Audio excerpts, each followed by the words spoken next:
નમસ્કાર મિત્રો, આજના વિડીયોમાં આપણે આ મહિને લેવાનારી ધોરણ 10 સામાજિક વિજ્ઞાન વિષયની એકમ કસોટીનું સંપૂર્ણ પેપર સોલ્યુશન જોવાના છીએ અને સાથે સાથે એ પણ જોશું કે આવનારી બોર્ડની પરીક્ષામાં કેવા પ્રશ્નો પૂછાઈ શકે છે। તેથી આ વિડીયો ખાસ પૂરેપૂરો અંત સુધી જોતા રહેજો અને સાથે સાથે આપણી આ YouTube ચેનલને અત્યારે જ સબસ્ક્રાઇબ કરી બાજુમાં આવતા બેલ આઇકન પર ક્લિક કરી ઓલ કરી દેશો એટલે આવનારા દરેક વિડીયો નોટિફિકેશન તમને મળતી રહેશે। અને હા મિત્રો, આ સંપૂર્ણ પેપર સોલ્યુશનની PDF એટલે કે ગણિત અને સામાજિક વિજ્ઞાન બંને વિષયોની એકમ કસોટીનું સંપૂર્ણ સોલ્યુશન ડાઉનલોડ કરવા માટેની લિંક આ વિડિયોના ડિસ્ક્રિપ્શનમાં આપેલી છે। તેના ઉપર ક્લિક કરી અત્યારે સોલ્યુશન ડાઉનલોડ કરી શકશો અથવા તો તમારે ગૂગલમાં જઈને સર્ચ કરવાનું રહેશે www.mygkguru.in। અહીંયા લખ્યું છે એ રીતનું તમે ટાઈપ કરશો એટલે સૌથી પહેલી જે વેબસાઇટ આવે એના ઉપર ક્લિક કરશો એટલે અહીંયા તમને ધોરણ 3 થી લઈને 12 ના દરેક વિષયોની એકમ કસોટીનું સોલ્યુશન મળી જશે। જેમાં આપણે ધોરણ 10 ની વાત કરીએ તો અહીંયા તમારે ક્લિક કરવાનું રહેશે।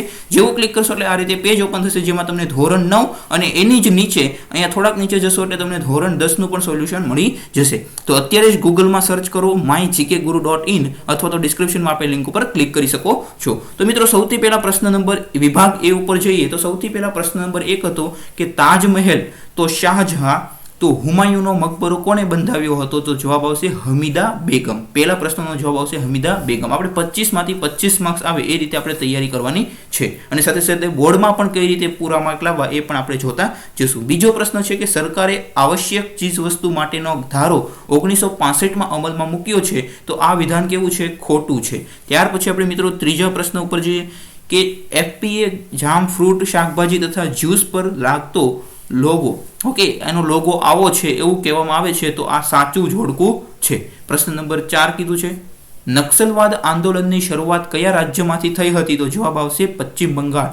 ત્યાર પછી મિત્રો પ્રશ્ન નંબર 5 ખાલી જગ્યા વાળો હતો કે અનુસૂચિત જાતિ અને અનુસૂચિત જનજાતિઓનો ઉલ્લેખ રાષ્ટ્રપતિના આદેશ દ્વારા કરવામાં આવ્યો છે। પ્રશ્ન નંબર 5 અહીંયા પૂરા થાય છે। હવે આપણે વિભાગ બી માં જઈએ। અત્યાર સુધીમાં આપણે 5 માંથી 5 માર્ક મળી જશે જો તમે એ રીતે લખશો તો। અને આ સોલ્યુશનની PDF ડાઉનલોડ કરવા માટે લિંક તમને ડિસ્ક્રિપ્શનમાં આપેલી છે। અત્યારે વિડીયો પૂરો જુઓ, ઓકે? પહેલા સમજી લો પછી તમે સોલ્યુશનની PDF પણ તમને મળી જશે અથવા તો આ વેબસાઇટ સર્ચ કરશો ત્યાંથી પણ તમને PDF મળી જશે। એટલે પહેલા તમે સમજી લો અને વિડીયો પૂરો જુઓ, ઓકે? પ્રશ્ન નંબર 6 છે કે અમદાવાદમાં આવેલા સાંસ્કૃતિક વારસાના સ્થળોના નામ લખો।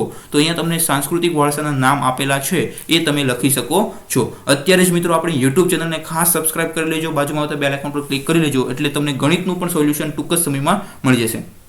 તો તમારે લખી શકો છો કે નીચે મુજબ છે ભદ્રનો કિલ્લો, જામા મસ્જિદ, રાણી સિપ્રીની મસ્જિદ, સરખેજનો રોજો, કાંકરિયા તળાવ, સારંગપુર અને ગોમતીપુરના ઝૂલતા મિનારા, સિદ્દી સૈયદની જાળી, હઠીસિંગના દેરા, રાણી રૂપમતીની મસ્જિદ, દાદી હરીની વાવ, શાહ આલમનો રોજો, પછી દરિયાખાનનો ઘુમ્મટ, ગાયકવાડની હવેલી, બાદશાહનો હજીરો, રાણીનો હજીરો અને આઝમ ખાનનો રોજો। આટલા સ્થળ લખશો તો પણ તમને પૂરા માર્ક મળી જશે। ત્યાર પછી મિત્રો પ્રશ્ન નંબર 7 ઉપર જોઈએ પાટણ રાણીની વાવ વિશે ટૂંકી માહિતી લખો। એટલે ટૂંક નોંધ લખો એવો મતલબ થાય તો આપણે 2 થી 3 છે એ સેન્ટેન્સ લખવાના થશે કે સહસ્ત્રલિંગ તળાવ અને રાણીની વાવ એટલે કે રાણકી વાવ પાટણના પ્રખ્યાત સ્થાપત્યો છે।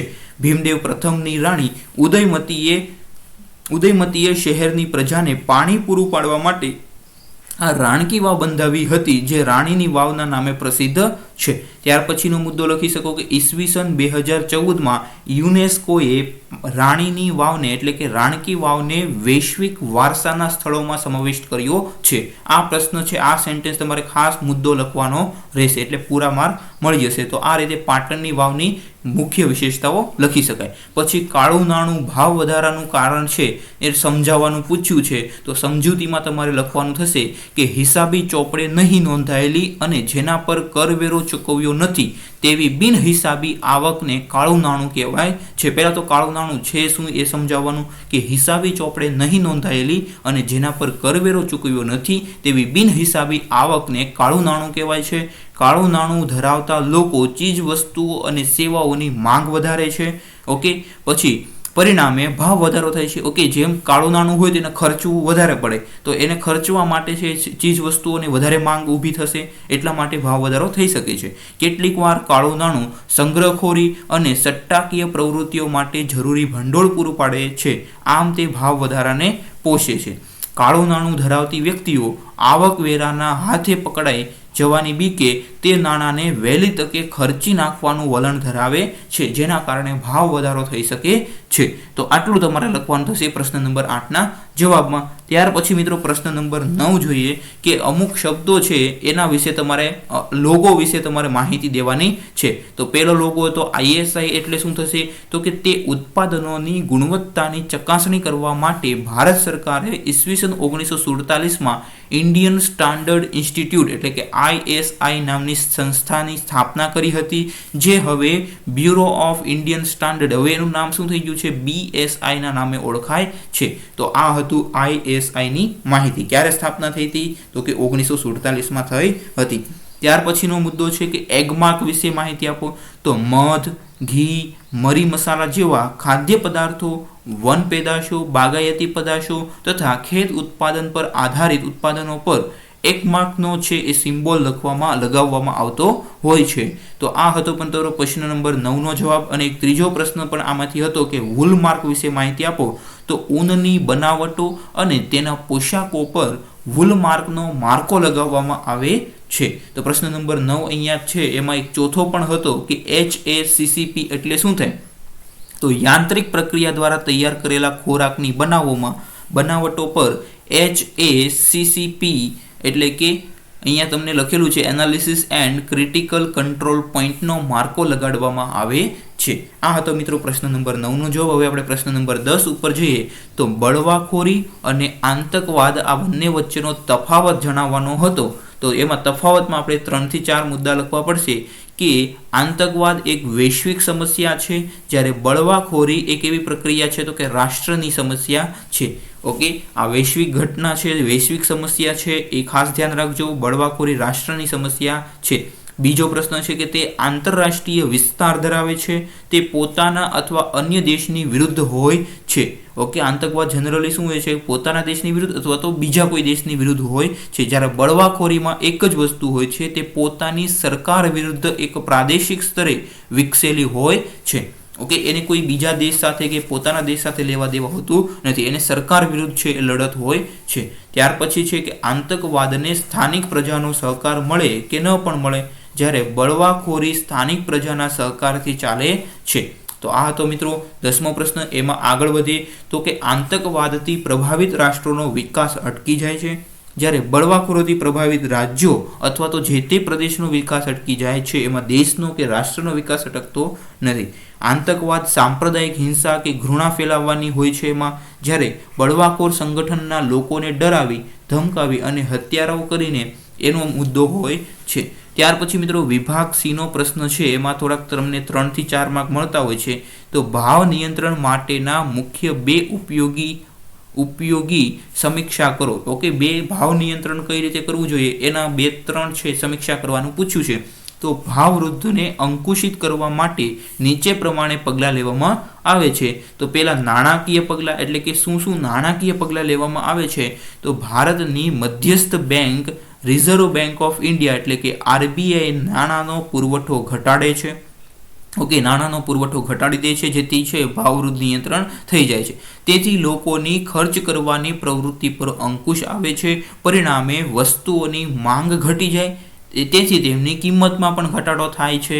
તો આ રીતે તમારે શું યાદ રાખવાનું, નાણાકીય પગલાં શું લેવામાં આવે તો કે RBI જે છે એ કેશ ફ્લો જેને કહેવાય છે એટલે કે નાણાંનો પુરવઠો ઘટાડી દે છે, જેને કારણે લોકોની ખર્ચ ક્ષમતા છે ઘટી જાય અને તેથી ભાવમાં પણ ઘટાડો થઈ જાય છે. મધ્યસ્થ બેંક RBI બેંક ધિરાણ અન્વયે વ્યાજના દર વધારી દે છે, તેથી લોન કે ધિરાણ મોંઘું બનતા મૂડીરોકાણ ઘટી જાય છે. પરિણામે સટ્ટાકીય પ્રવૃત્તિઓ અટકતા સંગ્રહખોરી અને કાળા બજાર જેવી પ્રવૃત્તિઓ ઘટી જાય છે, તેમજ નફાખોરી અંકુશિત બને છે. ત્યાર પછી મુદ્દો લખવાનો થશે મિત્રો કે વ્યાપારી બેંકો પણ ધિરાણ પર વધતા ધિરાણનું પ્રમાણ ઘટે છે. વ્યાજદર વધતા સટ્ટાખોરીમાંથી વધારાનું નાણું બચત સ્વરૂપે પાછું મળે છે, તેથી મૂડી સર્જનનો દર વધે છે, નવા ધંધા રોજગારના દરો છે ખુલે છે. રિઝર્વ બેંક સરકારી જામીનગીરીઓના વેચાણ દ્વારા નાણાંના પ્રવાહને અંકુશમાં રાખી શકે છે. અને રાજકીય પગલાં શું લેવા જોઈએ તો કે સરકાર અંદાજપત્રની રાજકોષીય ખાદ્યમાં ઘટાડો કરવા સબસિડીમાં ઘટાડો કરી શકે છે, જાહેર લોનોના પ્રમાણમાં ઘટાડો કરીને વ્યાજની ચૂકવણીમાં ઘટાડો, વહીવટ ખર્ચમાં પણ છે એ ઘટાડો કરે છે, બિનજરૂરી ખર્ચમાં ઘટાડો જેવા પગલાં ભરે છે. સરકાર પ્રત્યક્ષ કરવેરાના પ્રમાણમાં અને વ્યાપમાં વધારો કરે છે. તે વધુ આવક ધરાવતા શ્રીમંત વર્ગની વપરાશી વસ્તુઓ કે સુખ સગવડની વસ્તુઓ પર વધારે કરવેરો નાખે છે, જેથી એ વસ્તુઓ મોંઘી બનતા ખરીદી ઘટી જાય છે. આમ માંગ ઘટે એટલે ભાવ પણ ઘટી જાય છે. આ રીતનું તમારે લખવાનું થશે. પછીનો મુદ્દો છે મિત્રો કે જાહેર ઋણની નીતિ અનુસાર સરકાર ફરજિયાત બચત યોજના જેવી સ્કીમ જાહેર કરીને સમાજમાં થતા કુલ ખર્ચને મર્યાદિત કરવા પ્રયાસ કરે છે, તેમજ બચતોને પ્રોત્સાહન આપવા વિવિધ પગલાં ભરે છે. તેથી ચીજ વસ્તુઓની માંગ ઘટી જાય છે અને ભાવ ઘટી જાય છે. તો આ રીતે તમે છે ભાવ નિયંત્રણ કરવામાં આવતા છે. બે પગલાં આપણે બે મુદ્દાઓની સમીક્ષા કરવાની કીધી હતી. આપણે નાણાકીય અને રાજકીય પગલાઓની માહિતી જોઈ લીધી છે. પછી 12મો પ્રશ્ન છે મિત્રો કે સાંપ્રદાયિકતા દૂર કરવાના ઉપાયો જણાવો. તો સૌથી મિત્રો સાંપ્રદાયિકતા દૂર કરવાના ઉપાયો નીચે મુજબ છે. સાંપ્રદાયિક તત્વો સામે નાગરિકો અને સરકાર કામ લેવું જોઈએ, સખ્તાઈથી કામ લેવું જોઈએ. કોઈ પણ સંજોગોમાં તેની સામે ઝૂકવું નહીં, તેમજ સમાધાન કરવું નહીં. શિક્ષણ દ્વારા સાંપ્રદાયિકતા અસરકારક રીતે નાબૂદ કરી શકાય છે. તેથી અભ્યાસક્રમમાં બધા ધર્મના ખાસ તત્વો દાખલ કરવા જોઈએ. શાળાઓમાં સર્વધર્મ પ્રાર્થના, ધાર્મિક તહેવારોની ઉજવણી કરવી જોઈએ, જેથી વિદ્યાર્થીઓમાં સર્વધર્મ સંભાવનો દૃષ્ટિકોણ વિકસાવી શકાય છે. ઓકે, ભારતના ચૂંટણી પંચે સાંપ્રદાયિક વિચારસરણી પર આધારિત રાજકીય પક્ષોને માન્યતા આપવી નહીં. ચૂંટણી માટે ખાસ આ આચારસંહિતા બનાવીને તેનો ચુસ્તપણે અમલ કરવો જોઈએ. પછી છે મિત્રો પ્રસારણ માધ્યમોએ સર્વધર્મ સંભાવ અને સહિષ્ણુતાની ભાવનાનો પ્રસાર કરવો જોઈએ. સક્ષમ, સબળ અને નિષ્પક્ષ યુવાનોએ સાંપ્રદાયિક હિંસાને નાબૂદ કરવા કમર કસવી જોઈએ. ધર્મ, જ્ઞાતિ, ભાષા અને પ્રદેશથી ઉપર રાષ્ટ્રહિતો અને રાષ્ટ્રગૌરવ છે તેવી સમજ લોકોમાં કેળવવી જોઈએ. આટલું તમારે લખવાનું થશે. ત્યાર પછી મિત્રો 13મો પ્રશ્ન છે કે દિલ્હીના લાલ કિલ્લા તથા એના વિશે તમારે માહિતી આપવાની છે. તો લાલ કિલ્લા વિશે આપણે સૌથી પહેલા જોઈએ. તો પહેલા તો કોણે બંધાવ્યો હતો? તો કે મુઘલ બાદશાહ શાહજહાંએ ઈસવીસન 1638માં દિલ્હીનો લાલ કિલ્લો બંધાવ્યો હતો. મુઘલ શૈલીમાં છે. મુઘલ શૈલીમાં બનેલા આ કિલ્લામાં લાલ રંગના પથ્થરોનો ઉપયોગ થયેલો છે, તેથી જ તેનું નામ પડ્યું છે લાલ કિલ્લો. તેમાં સુરક્ષાની અદ્યતન પદ્ધતિઓનો પૂરતો બંદોબસ્ત કરવામાં આવ્યો છે. લાલ કિલ્લાને કમાન આકારના 2 પ્રવેશ દ્વારો અને આરસના ઘુમ્મટો છે. ત્યાર પછી શાહજહાંએ આ કિલ્લાની અંદર પોતાના નામ પરથી શાહજહાનાબાદ નામનું નગર પણ વસાવ્યું હતું. ત્યાર પછી મિત્રો ઓકે, મુઘલ શૈલીમાં આનો લાલ પથ્થરનો ઉપયોગ થયો હતો. પછી લાલ કિલ્લાને કમાન આકારના આપણે જોઈ લીધું છે. શાહજહાંએ કિલ્લાની અંદર પોતાના નામ પરથી શાહજહાનાબાદ નામનું નગર વિસાવ્યું હતું. તેમાં દીવાને ખાસ, રંગમહેલ, મુમતાઝનો શીશ મહેલ, ઔરંગઝેબે બંધાવેલી મોતી મસ્જિદ, લાહોરી દરવાજા, મીના બજાર, મુઘલ ગાર્ડન વગેરેનો સમાવેશ થયેલો છે. ઓકે, એટલી વસ્તુ આપણે ખૂબ જ ઉપયોગી છે. ત્યાર પછી મિત્રો અહીં રંગમહેલ અને શાહી સ્નાનાગારો પણ છે. દીવાન એ ખાસની ઇમારતને સોના, ચાંદી અને કિંમતી પથ્થરોથી સજાવવામાં પણ આવેલા છે. તો આ વસ્તુ થઈ મિત્રો. ત્યાર પછી આપણે આગળ જોઈએ તો ઈરાનના નાદિર શાહે દિલ્હી પર ચઢાઈ કરી ત્યારે પાછા ફરતી વખતે તે મોટા રાષ્ટ્રની પોતાની સાથે ઈરાન લઈ ગયા હતા. દિલ્હીનો લાલ કિલ્લો મુઘલ સ્થાપત્ય કલાની એક ઉત્કૃષ્ટ છે ઇમારત ગણવામાં આવે છે. દર વર્ષે આપણે જોઈએ તો દર વર્ષે 15મી ઓગસ્ટના રાષ્ટ્રીય તહેવારના દિવસે ભારત સરકાર તરફથી લાલ કિલ્લા પરથી ધ્વજવંદન પણ કરવામાં આવે છે. હવે મિત્રો આપણે બીજો ટોપિક જોઈએ. આગ્રાના કિલ્લા વિશે આપણે બેના વિશે માહિતી આપવાની કીધી તો બીજો આપણે લઈએ આગ્રાનો કિલ્લો. ઈસવીસન 1565માં મુઘલ સમ્રાટ અકબરે ઉત્તર પ્રદેશ રાજ્યના આગ્રા શહેરમાં યમુના નદીના કિનારે આ વિશાળ કિલ્લો બંધાવ્યો હતો. તે લાલ પથ્થરોનો બનેલો છે, તેથી તેને લાલ કિલ્લા તરીકે પણ ઓળખવામાં આવે છે. આગ્રાના કિલ્લાનું નિર્માણ હિન્દુ અને ઈરાની સ્થાપત્ય શૈલીમાં છે. આ કિલ્લાની દિવાલો 70 ફૂટ ઊંચી છે. કિલ્લાનો ઘેરાવો લગભગ 1.5 માઇલ જેટલો છે. આ કિલ્લાની બનાવટમાં લાલ પથ્થરોનો ખૂબ જ કુશળતાપૂર્વક ગોઠવવામાં આવેલો છે. ત્યાર પછી આપણે ખૂબ જ કુશળતાપૂર્વક ગોઠવવામાં આવ્યા છે, જેથી તેની દિવાલોમાં ક્યાંય તિરાડો દેખાતી નથી. આ કિલ્લામાં સમ્રાટ અકબરે જહાંગીરી મહેલ પણ બંધાવ્યો હતો. ત્યાર પછી આગળ વાત કરીએ તો આ મહેલ ગુજરાતી અને બંગાળી સ્થાપત્ય શૈલીનો નમૂનો છે. મુઘલ શહેનશાહ શાહજહાંએ જિંદગીના આખરી દિવસો આગ્રાના કિલ્લામાં ગુજાર્યા હતા. ત્યાર પછી મિત્રો તો આ હતું તમારું સંપૂર્ણ પેપર સોલ્યુશન, એકમ કસોટીનું સંપૂર્ણ પેપર સોલ્યુશન. તો મિત્રો આ વિડીયો કેવો લાગ્યો તે ખાસ મિત્રો કમેન્ટ કરી દેજો. આપણી યુટ્યુબ ચેનલને અત્યારે સબસ્ક્રાઇબ કરી બાજુમાં આવતા બેલ આઇકોન પર ક્લિક કરી લેજો. અને આ સંપૂર્ણ પેપર સોલ્યુશનની PDF ડાઉનલોડ કરવી હોય તો ડિસ્ક્રિપ્શનમાં એક લિંક આપી છે, તેના ઉપર ક્લિક કરો અથવા તો ગૂગલમાં સર્ચ કરશો mygkguru.in એટલે તમે સોલ્યુશનની સંપૂર્ણ PDF ડાઉનલોડ કરી શકશો. તો ખાસ મિત્રો તમારા દરેક મિત્રોને આ વિડીયોને શેર કરી દેજો, લાઇક કરી દેજો અને કમેન્ટ કરી દેજો. Thank you for watching this video.